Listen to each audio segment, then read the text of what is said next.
Hello students, this is Ejaz sir maths academy.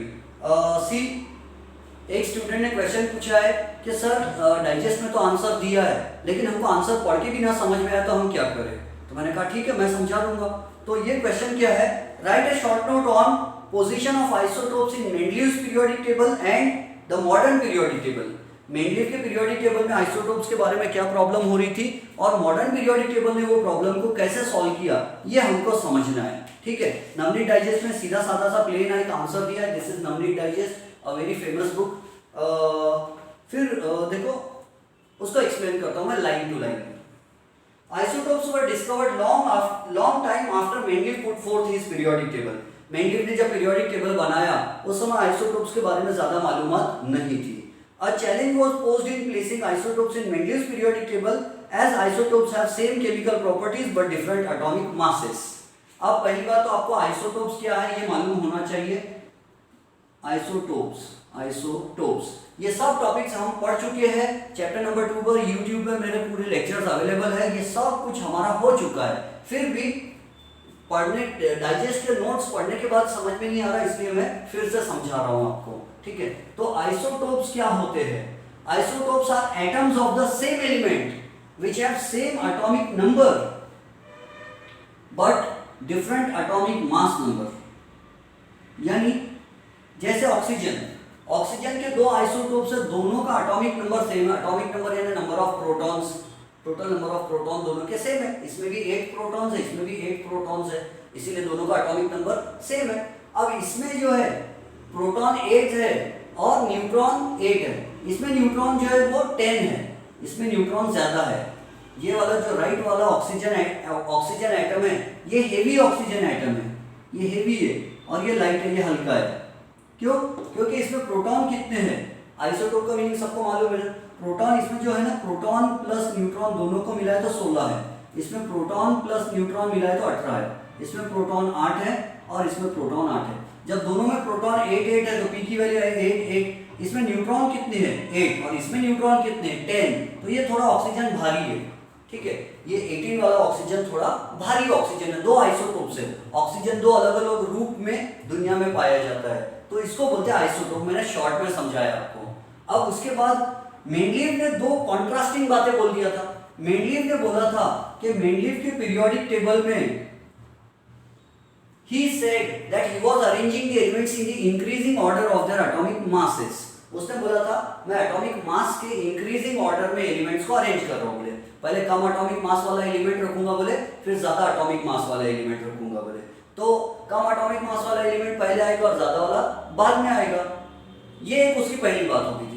इसका opposite दूसरी एक बात उसने बोला, दो एलिमेंट्स की अगर केमिकल प्रॉपर्टीज एक जैसी है, बोले दो एलिमेंट्स अगर केमिकली एक जैसे है तो उनको सेम डिब्बे में रखूंगा। बोले मैं दो अलग अलग बातें बोल दिया।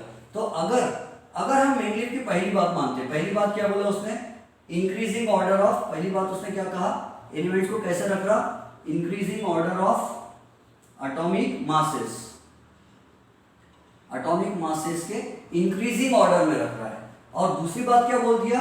सिमिलर एलिमेंट्स अगर होंगे, सिमिलर केमिकल प्रॉपर्टीज अगर होंगी, सॉरी सिमिलर केमिकल प्रॉपर्टीज अगर होंगी तो फिर क्या करेंगे? उनको वो सेम बॉक्स में रखेंगे। अब इस ऐसा दो बातें ऑपोजिट बातें बोलकर वो फंस गया था। He was caught between the devil and the deep blue sea. गले की हड्डी बन गई थी, ये ना निगल सकता था ना उगल सकता था। अभी प्रॉब्लम हो गया, कैसे? तो जब वो ऑक्सीजन को अरेंज कर रहा है, मान लो मॉडर्न उसके पीरियोडिक टेबल में मेंडलीव के, तो मेंडलीव ऑक्सीजन का एटॉमिक मास कितना है? एक ऑक्सीजन का एटॉमिक मास है 16 और दूसरे ऑक्सीजन का एटॉमिक मास है 18। ठीक है, एटॉमिक मास ऊपर लिखते आपको मालूम है। तो एक का एटॉमिक मास 16 है, दूसरे का एटॉमिक मास 18 है। तो इस हिसाब से देखा जाए तो पीरियोडिक टेबल में, मेंडलीव के पीरियोडिक टेबल में उसने कितने डिब्बे में रखना चाहिए ऑक्सीजन को, कितने डिब्बे देना चाहिए?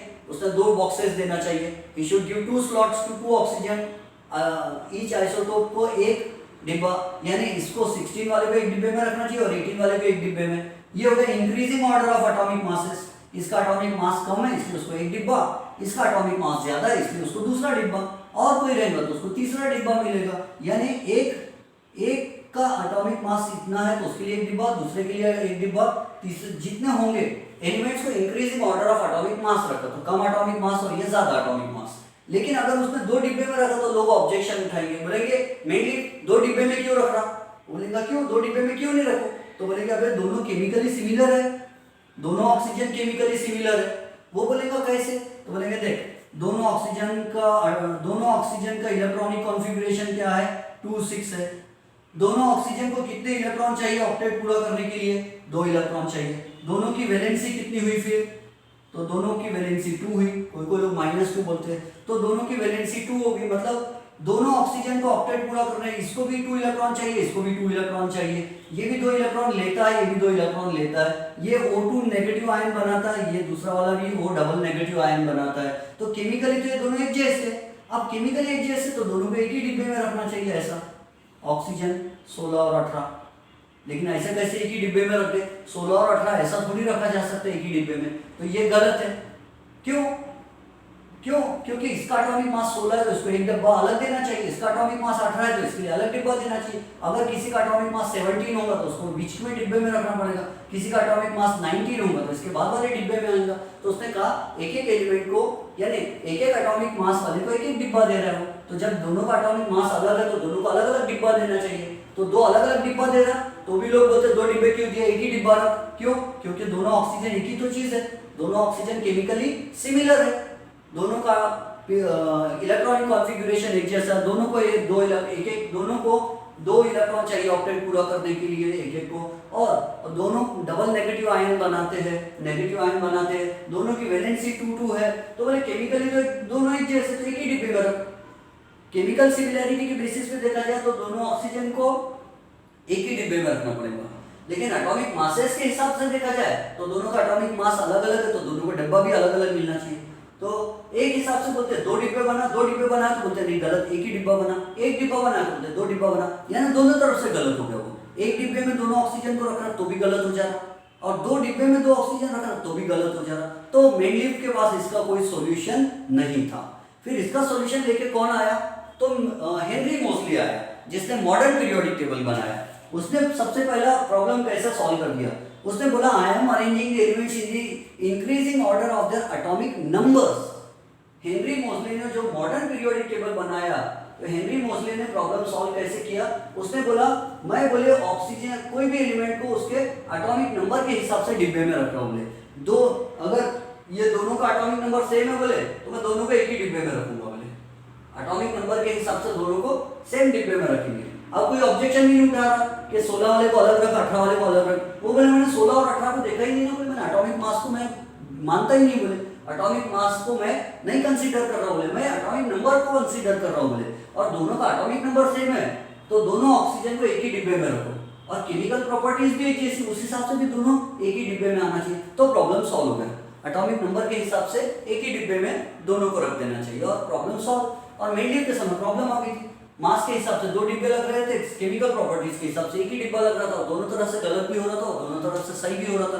तो ये प्रॉब्लम को मेंडलीव की प्रॉब्लम को हेनरी मोसले ने सॉल्व कर दिया। अब मैंने आपको ये एग्जांपल ऑक्सीजन का दिया, नबली डाइजेस्ट में जो एग्जांपल दिया वो क्लोरीन का दिया, उसने क्लोरीन के 2 आइसोटोप्स का दिया, एक क्लोरीन 35 वाला है, क्लोरीन 35 और दूसरा क्लोरीन 37 वाला है, दोनों का एटॉमिक नंबर सेम है 17, ठीक है। ये अब मैं पूरा लाइन टू लाइन नहीं पढ़ता, हालांकि मैंने बोला था आपको लाइन टू लाइन पढ़ूंगा, लेकिन इतना समझाने पर मेरे ख्याल से समझ में आ जाना चाहिए, ठीक है।